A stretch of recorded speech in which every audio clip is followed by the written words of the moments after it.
Inspector, I never touched that knife. And as for the note, well, it was clearly prepared by the killer as part of an attempt to frame me for Mr. de Koning's murder. Perhaps. You know, I did not find a murderess in that face, but it is one that is capable of deception. I've never lied to you. No, you have not. As yet. But I said deception. There is a difference, however subtle. Tell me, what connection do you know of between the murder of Philip de Koning and your missing friend? None, I'm afraid. It seems to be a lot of disparate pieces. Halsey, Monica Badal. And according to Harry Tigner, de Koning expected to pay him a large sum of money today. And yet, this report on de Koning's finances indicates that at the time of his death, his assets were virtually nil. Now, Mrs. Fletcher, it's time for the rest of it for you to tell me exactly what role Mr. Biddle plays in all this. All right. But you must understand that any interference by you or your people could result in Nigel Allison's death. I'd rather assumed it was something like this. Inspector, I think I know how my fingerprints were placed. On the murder weapon? They were lifted on transparent tape from something else I held at one time or another. A device employed sometimes, I'm sorry to say, by unethical, overzealous police officers.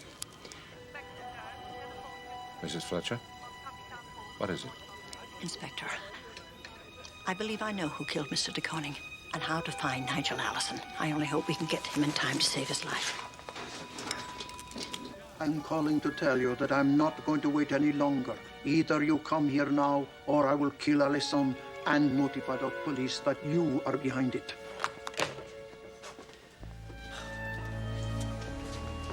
That was very convincing. Well, I just hope that it sounded like the voice that I heard. We'll find out. Ja, Muller? Ah, heel goed. Our target is on the move.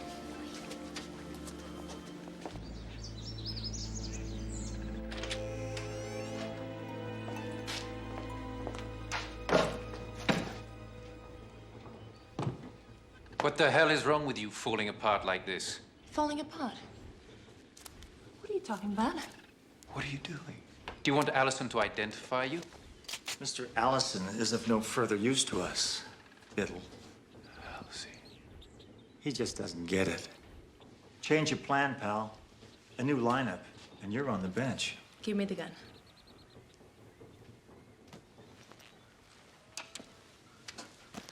It's all about arithmetic. 2 divides into 2 million pounds a lot easier than 3. Can't say I'm surprised. Partners. But you're forgetting one essential piece of the equation. Newspapers. I had a hunch when you phoned. Money safely hidden. When I phoned? I'm afraid that was me. And he's right. Until a moment ago, the money was safely hidden in the trunk of his car. You fool. You let them here. Where's Nigel Allison? He's over there. He's not hurt.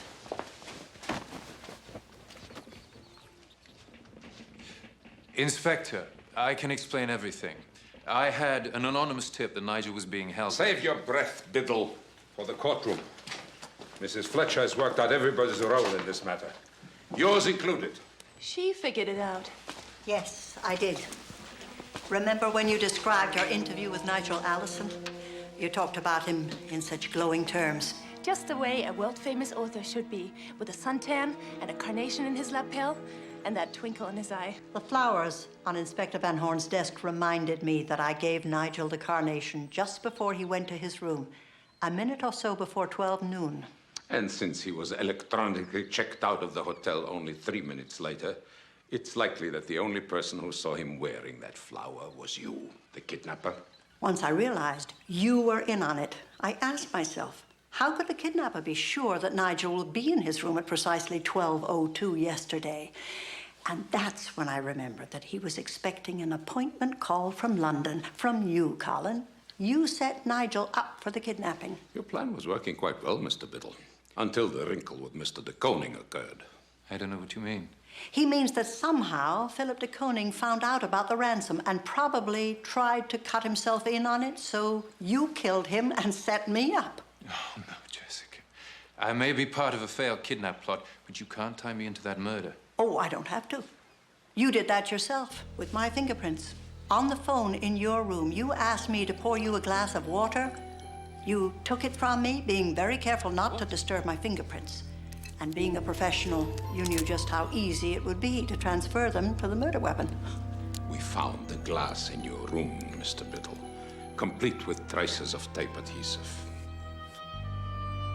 It wasn't fair. I'd worked out the entire plan, taken all the risk. And here was this loud-mouthed interloper with de Koning trying to horn in. He'd overheard a phone conversation I'd had with this idiot. Came to see me. I have worked too long, planned for this too hard to have someone like you dictate to me. Look, Biddle! From here on out, I'm your new partner. For £1 million sterling for keeping my mouth shut. You have no choice in the matter. I knew he had to die. And then you walked in, and I saw the perfect way to get rid of him. And to stop your meddling, too. I phoned up de Koning in his suite, arranged to visit him to finalize our agreement. Then you left a fake message from de Koning to me, asking me to meet him there. Only you met him first.